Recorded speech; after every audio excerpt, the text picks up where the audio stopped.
Ce n'est pas la musique de la victoire, mais ça y ressemble. Les ritournelles du beffroi de Douai, joyaux de l'art gothique, rythment le quotidien de la ville depuis plus de 600 ans. Une fierté pour les habitants, pour eux, c'est sûr, ils méritent le titre du plus beau monument de France. C'est le monument de Douai. Il représente toute notre fierté.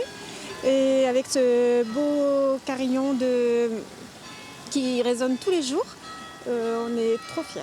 Quand je fais des petites balades dans Douai, naturellement je vais vers lui en fait. Je me balade, je vois l'architecture, c'est un peu comme une bulle d'oxygène dans Douai pour moi en fait. Donc voilà, je pense qu'il a toutes ses chances. Ni le plus élevé, ni le plus ancien, mais sans nul doute le plus beau, avec sa flèche de 61 mètres de haut couronnée d'un lion d'or, symbole de la puissance flamande. Sophie Vité est guide au beffroi, elle connaît sur le bout des doigts son histoire qui débute au Moyen-Âge. Symbole de puissance, d'indépendance, puissance marchande également, avec tout le commerce de draps, notamment le commerce de grains. Et ainsi, ce géant de grès a pu faire rayonner la ville de Douai à travers les siècles.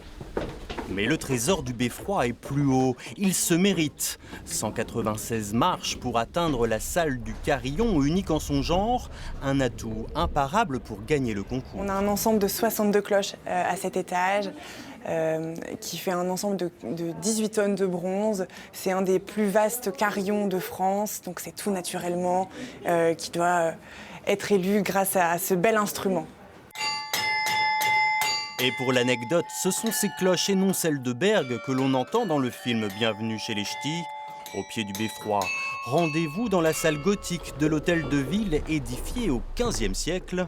C'est des pierres qui racontent 500 ans d'histoire. Et quand on est là et qu'on tient le conseil municipal, forcément on médite sur l'histoire à laquelle on appartient. L'ensemble forme avec le beffroi un patrimoine sur lequel la ville veut miser. Être élu monument préféré des Français est une vitrine, un gage de développement touristique. On a déjà pas mal de visiteurs aujourd'hui, peut-être pourquoi pas doubler, tripler ce visitorat. Nous sommes prêts, l'hôtellerie se développe, on a les restaurants, les commerces qu'il faut. Et donc si les touristes décident d'arriver en masse, écoutez, on les accueillera avec grand plaisir, on a tout ce qu'il faut pour. Vous avez encore 10 jours pour voter, verdict en septembre lors des Journées du patrimoine. Le beffroi de Douai succédera peut-être à celui d'Arras victorieux en 2015. Tous deux ont déjà le même prestige, celui d'être classés à l'UNESCO.